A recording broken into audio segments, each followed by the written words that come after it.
Joining me on the Matt Weiner Show today will be Arizona commit and last year's closer of the perfect game, Dawson Netz. Good to have you.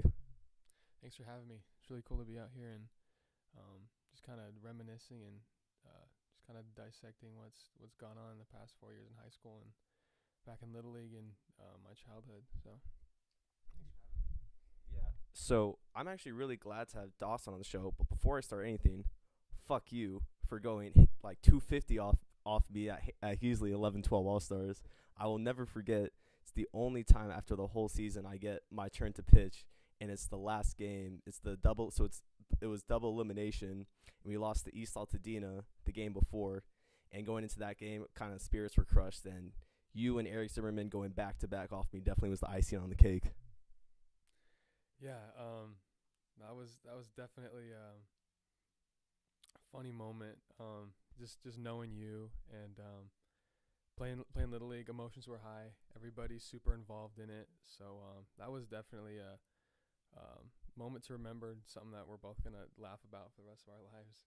Yeah. You know what's so funny is that you see. I mean, I know you especially. You played travel ball a lot with the VSA Vipers and stuff, and through all the other teams. Is that not a lot of guys actually follow through. Like Eric Zimmerman was, I feel like at that time his skill level was almost up there with yours, and then he fortunately, for whatever reason, his baseball career didn't pan out. But when you actually have guys like Dawson who you grew up with, I mean, you said you live in Sierra Madre, and that's like literally that's a couple blocks away. And yeah, so going back to Heasley, what was more difficult, winning a District 17 championship or winning a CIF championship? Honestly, as far as age and skill set, I'd say they're both pretty comparable. Both of them had their challenges. I'd say more so differently as far as high school and Little League, just because high school everyone's worried more about getting to the next level, and Little League everyone's more worried about beating their friend or the next city over. So it's different, but I feel like both of them are pretty similar in the way everybody treated them. So. Yeah, I mean, you know what's crazy is that me and my brother were talking about this, Grant, and feels like because he came with me, I score keep at Lejeski, the local field called Santa Anita Little League, and we both were talking about that none of the parents really show up and the intensity is not there. Like when Grant was playing back when he was doing 11-12 All-Stars at Heasley, like some of the dads were getting loaded before the game and pre-gaming, but at the same time, like, I know it's not, I shouldn't say I like shit like that, but shit like that's fun as fuck. Like, make the game fun again. And it's so sad to see that, like, the intensity of Little League is just going down. No, it was definitely cool to see all the emotion and just how much everybody was invested in each game, the rivalries, because we had a pretty big rivalry back in the day, and just how highly everybody held the game of baseball then, especially for how young we were, was pretty cool. Yeah, like, you know, it's so funny. I remember everybody on our team absolutely hating. I mean, hopefully we're all cool now. I think he still follows me on Instagram, but Aiden Schrader. I just remember absolutely hating him, and we actually, the head coach for us, Ty Guthis, got in a lefty specialist to give us batting practice the game before we faced him, and it helped because I was able to hit a bomb off him, one of the only times I did pretty well. But it's always crazy seeing how intense Little League was taken. And how far did you guys end up going that year? I think that was the year we made it to the championship. I don't think we ended up winning it though that year. Oh, okay, so never mind. So I should have got my facts right. So East Altadena ended up winning. Yeah. They ended up winning it that year. We had a good run. Both teams were super talented. They like to play a different way. I mean, we can both kind of agree on that. But no, honestly, looking back on it, it was just really fun being able to be a part of that much emotion and those strong of feelings just like involved in the game. I feel like that's kind of gone away now as far as like high school and college and everything. It's less team oriented and more focused on just getting to the next level, how much money you can make, what your stats are. So I feel like it's changed in that aspect, but it was just really cool how competitive it really was then. Yeah, so like, what are some of those memories you remember from that? Whether it's that East Altadena game, or just like any memories in general from the summer. Because every single person I talked to that I played little league with, every every time they say like their favorite memory playing sports was 11, 12 All Stars, go that summer, when it's literally just baseball at its purest form. No, it was really cool being able to play with the best in your city and then go up against the next best guys over. And for me, like going to school with a bunch of guys who I would play against but went to school with, um, it was really cool. Like playing somebody one night and then going to school and talking crap and then going back at it again. I just feel like that aspect of the game's really changed, and it was just really cool being able to talk to your friends after a big game or something and just kind of reminisce on what happened the previous day and just carry that emotion throughout the whole season. So I thought that was really cool. Yeah, so who are some of those guys you used to talk shit to the next day of school? I'd probably say the main one would be Jack Goodman, just because we went to the same middle school. And he's one of the most competitive people I know. So we would always go at it, but we were pretty close friends. So either way, it was just fun being able to play against each other and share that competitiveness. Yeah, well, that's who actually really introduced both of us was Jack Goodman. So always forever love Jack. Still see his dad every week at the Little League field coaching Nikki. And, that's one of the greatest parts. I really wanted to use this podcast to especially talk about Little League because it makes me so fucking sad to watch all these kids not be as into baseball as generations before them were. So, I mean, I grew up with Jack, who's now a senior, as well as me and Dawson, as a senior in high school, and his little brother was barely talking when I first met Jack, and now he's in his 10-year-old year in majors. So it's just so frustrating and seeing these kids not have that same intensity, but at the same time, like, is there anything? Do you think there's anything that's going to change this? Um, you mean as far as like years ahead and like what's gonna kind of happen with yeah, I would say I don't know. I just felt like then baseball was something that really brought everyone together. But with all the technology and everything that's kind of happening and all the distractions, I feel like everyone's more prone to just kind of sitting at home and getting their entertainment. When everybody in these small like mountain towns up here, um, everyone was more concerned with being more social, and everyone was really wrapped up in baseball itself. So I felt like that was really something that characterized those years. But now it seems like everyone's a little more spread out. No one's really involved with baseball like they were then. So I feel like it's really changed in that sense. Yeah, and it's so frustrating when you know that, like, for me, my answer to my question is no, I think it's legitimately, I hate, unless something really changes, I think it's just going to be this constant cycle of youth sports being brought down because of just the way technology is moving. I mean, kids, I mean, what would you, if you ask any average 8-year-old, if you ask them, what would you rather do, play Fortnite or go hit some ground balls or go play catch, they're going to pick Fortnite. And the intensity that I played, like, the intensity that's shared in Little League in those games, I mean, parents, like, I mean, I'm sure you've seen parents almost get into fights. Do you remember any of those moments? Yeah. I remember watching your guys' game against East Altadena, and what happened with there was some controversial play. Yeah. So, sorry to cut you off. So since I was the one that was actually like the main person in it, I'll shortly wrap it up, or I'll shortly summarize it, give you the gist. But pretty much, it's bases loaded. We're down by either 1 or 2 runs, bottom sixth, and I'm up. And I believe it's two. So it's no outs. I hit a dinker to the second baseman that gets trapped. He so he gets it, immediately throws home. Throw goes away, and we all think that we tied the game. In the actuality, the completely reverses the call after the play's over and changes it to a double play. And then after that, momentum is completely swung. We lost that game, and then Dawson and Eric go fucking back to back off me the next one. That was that. But yeah. So what do you remember from that scene? Can't say his name, but seeing one of the dads from our side in the stands.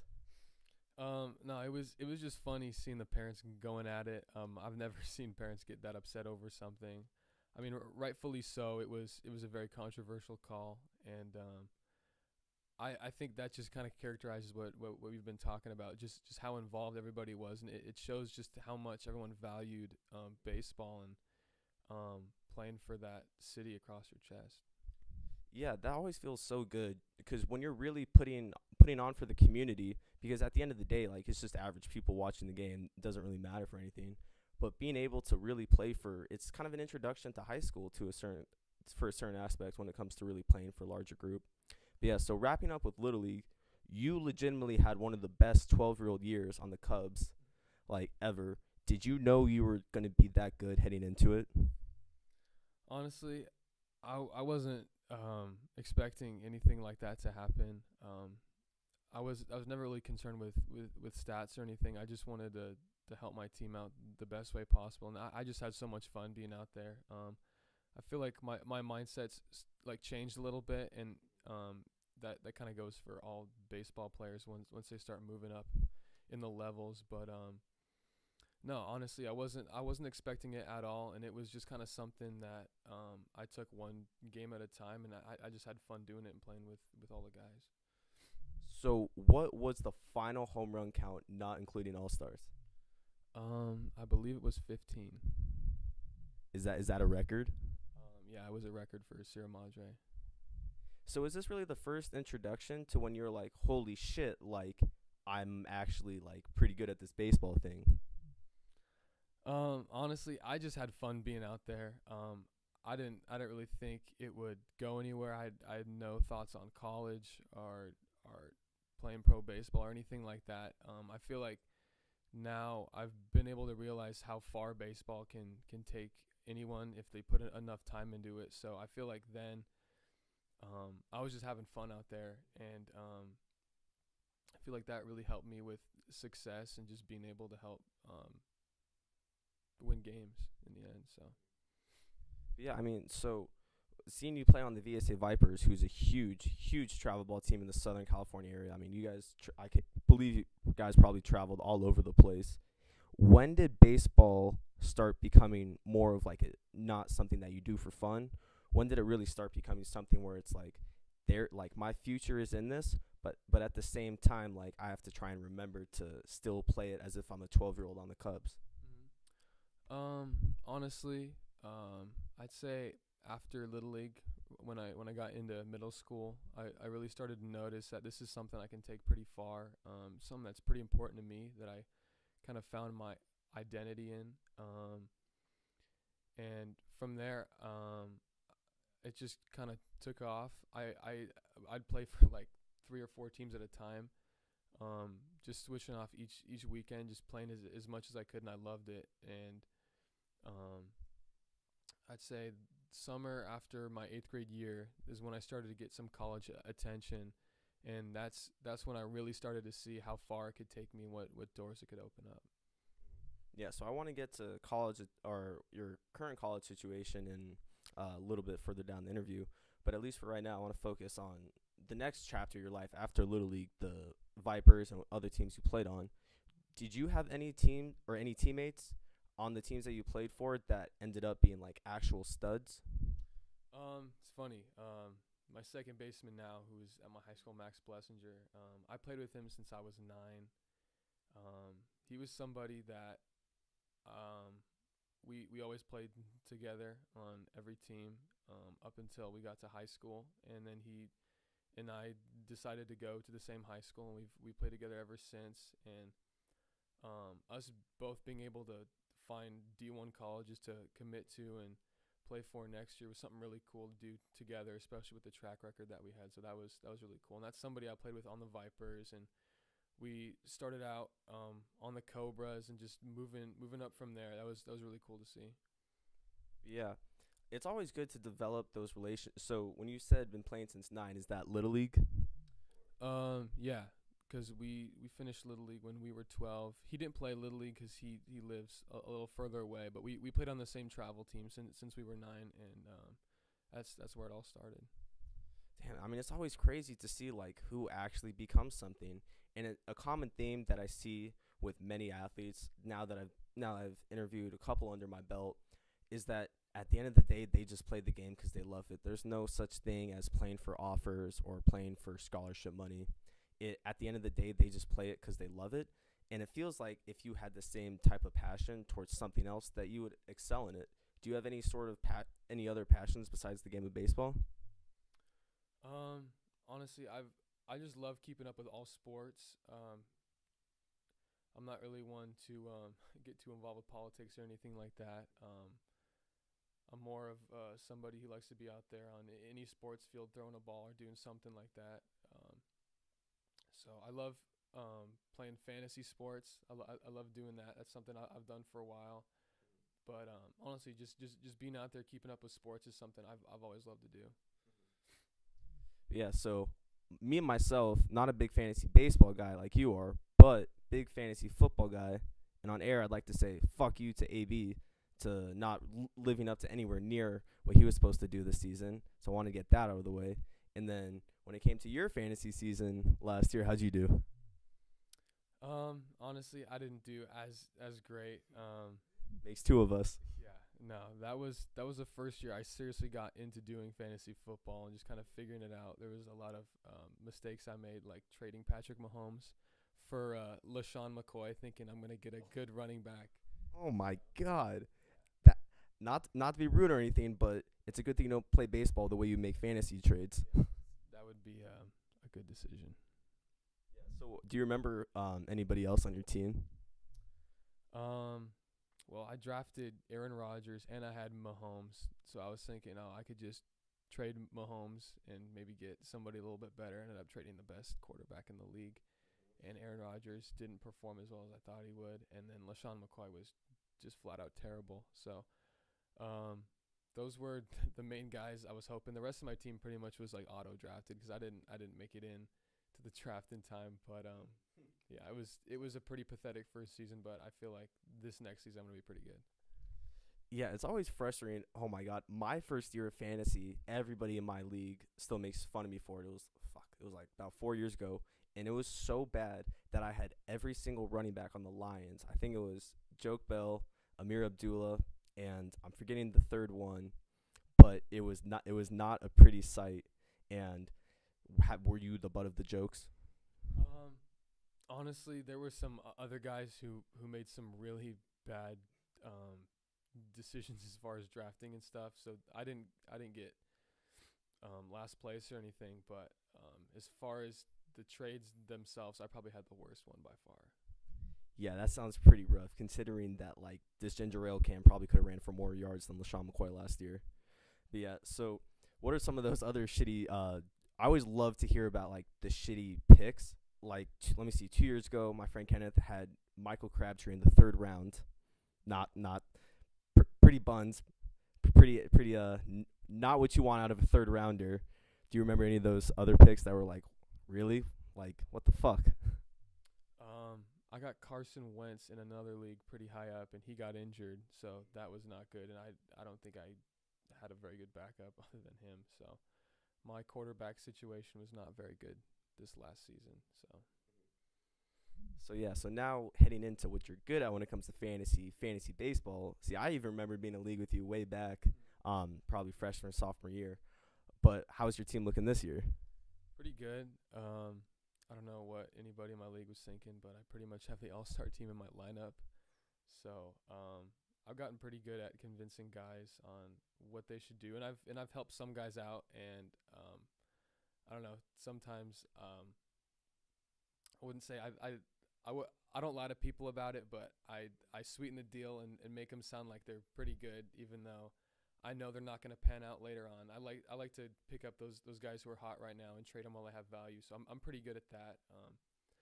But I love going for the guys that are solid now, and like I said, who are all stars. So that's who I try to focus on. Yeah, it's always good to have all stars on the team. But when you're in those same leagues with Jack and Senate, they are the fucking worst people to trade with. Like absolute the worst people to trade with because they will go on. And I've made bad trades with Senate just based off me just wanting Senate to stop texting me. Yeah, honestly, I can attest to that too. No, it was funny just seeing how involved everybody was with it and how passionate they were about their fantasy team. So it was pretty cool just to see how competitive everybody was and to be a part of that. I mean, we've done it the past few years and it's been pretty fun, but can get pretty heated sometimes. If you're doing anything like when you talked about earlier, Jack being the most competitive person you know, or like one of the most competitive people you know, um, people don't understand how much this what this dude will do when it comes to cheating, or just any little advantage when it comes to not actually being good at it to advance himself. But yeah, so now I want to start talking about reality baseball. What was the process like for U of A? You committed your sophomore year, and since then you haven't posted any offers, haven't kind of shown any other visits, and it's kind of been U of A from the beginning. Yeah, honestly, I was talking to a lot of other Pac-12 schools. It was something I wanted to keep more private and just kind of internal, so because it was more something that I wanted to kind of decide on with my family. But um, I was looking at other schools like Stanford and Cal and SC, UCLA, schools like that, Duke. Those pretty much were my top choices other than Arizona, but ultimately the vibe and the people and the environment out there in Tucson is something I ultimately wanted to be a part of. So what is that vibe? It's very family oriented. It's a place you feel like you can really grow as a person, as an athlete, and as a student. I just felt like it was a place where people legitimately cared about you and they wanted to see the best version of yourself that you could possibly create in a college setting. So I felt like that was the overall vibe I got from there, and that was something I wanted to be a part of. So how fun was it I think you posted something of you going on going to a football game with other teammates. What are is that when you truly knew, cuz I mean along the process I feel like you could kind of decommit at any time and kind of open Yeah. yourself back up. But what did you do those visits and kind of those things, hanging out with the teammates, are those like really the deal breakers? Honestly, when you start to like peel back some of the layers of the program and you start to like talk to guys, like you're probably talking about when I went on my official visit with a lot of the incoming kids who were in my class going in there, being a part of that and meeting them and knowing that you're all going to be on the same team, you all have a similar skill set, and you all have the same mindset in terms of wanting to go to Omaha and win a College World Series and play pro baseball one day. Those are all things that kind of bring everybody together, and in that moment being able to spend a weekend with everybody and go through that was something really cool, and it really bonded us and made us more excited about being teammates in the future. Yeah, you seem like such a humble guy. It kind of I kind of feel shitty asking this question, but are you, when it comes to next year, I mean, was being a part of the starting staff, or like when it came to your role, do you kind of have an idea of what you're going to be doing? I'm not sure yet. They want me to go out there and play both ways, hit and pitch. So I haven't really figured out quite what role they want me to fit into yet. But pitching's mainly been what's gotten me to this point so far, and hopefully I can do both as long as I can and just help whatever team I'm on win. Hmm. But yeah, I mean, the pitching stats are just the hitting stats are incredible in itself, but the pitching stats are literally out of this world. I mean, every single year you posted at least under a .65 ERA. That's 0.65, and throughout all these seasons, there hasn't been a single time where you really dipped, where the competition became too much for you, or maybe you had a really good. You see, guys have good breakout freshman seasons or sophomore seasons, and then as they go, they kind of plateau. What has helped you not plateau? I think just having that hunger to always be the best version of myself I can and never want to be mediocre. I feel like that's really the driving force behind what I've been doing, and ultimately understanding that I've been given gifts for a reason to be able to play this game, and I feel like that's something I've kept in mind and something I want to keep doing. So Yeah, so I mean, you kind of touch on gifts because no matter what, if anybody, some people who work just as hard as you, they're not going to throw 95, and that's just kind of the way it is. Where do you think, or where has your hard work gotten you, where you could say, if I didn't do all this, I would be here? Do you kind of know where you would be without all your hard work? honestly, I don't. That's something that's really carried me through the past few years. And that's something I take pride in is having a good work ethic and going out there every day and knowing I can't get a good return on myself if I don't go out there and put in the same time I want to get out of it. So that's the mindset I try to take into everything, and I feel like it's really helped me this far. So what has that? What are those workouts like? I know Maranatha because I've worked out there has their own facility, in Pasadena right there. But is it those workouts that have helped you, or do you have a private trainer or facility?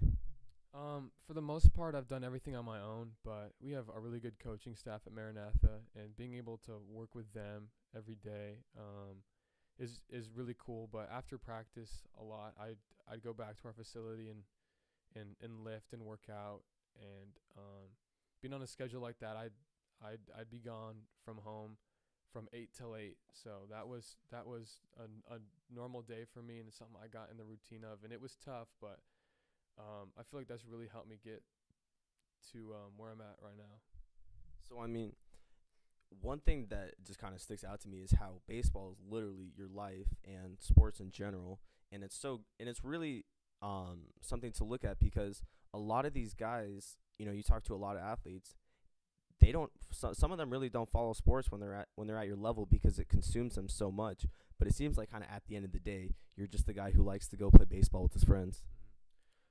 Honestly, I feel like that's something everyone should keep in mind. That to me, it's not just a game, but it's something that everyone should have fun with, and it was something made to ultimately have fun. I mean, I think it's really cool how now people can honestly get paid to do something like that. But um, just keeping in mind that it's something that you should have fun in, and that's what you should focus on.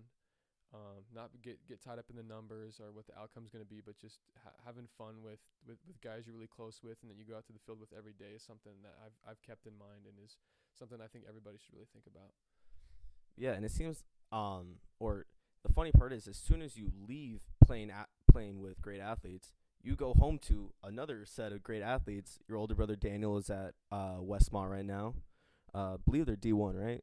They're NAIA, but Oh, they're okay. they're nationally ranked in their division, and they've done some really good things, and hopefully he can make a pretty big impact there, and keep playing in the future. So And then your younger sister Devin plays softball. So my question is, who won all the wolf ball games? honestly, it was a mix between all of us every day. We were all super competitive, and we'd play wiffle ball literally every day when we were younger. So um, I'd say it was equally pretty fair. I got more into it than my siblings would, just because that's how much I cared about it. But we all beat up on each other in the right way. So One of my favorite memories growing up is playing with my brother Grant every day. In the back or kind of background's my backyard, and this field, it's so crazy how you can make any yard into a field, and just kind of looking outside the windows, it's just so many memories of me and Grant just absolutely fucking hating each other. But it was so just kind of with that same time, it just brought so much competitiveness that like there's no way that like I'm playing when you're playing wiffle ball games, I'm sure you can relate. When you're playing wiffle ball games that intensely, it's like what the fuck is a CIF championship? Like especially like that sibling bond is just something about that. no, it's really cool being able to just go out there and really just have fun with your siblings, and play the game that you all collectively love. So being able to share that bond is something really cool. And if anybody has a chance, I feel like that's something they should always do, is just really focus on family, and just having fun. Yeah, it's really great to kind of to know that there's other kids kind of doing the same thing. because at the end of the day, a lot of kids are can really be categorized into what they're doing for better or worse.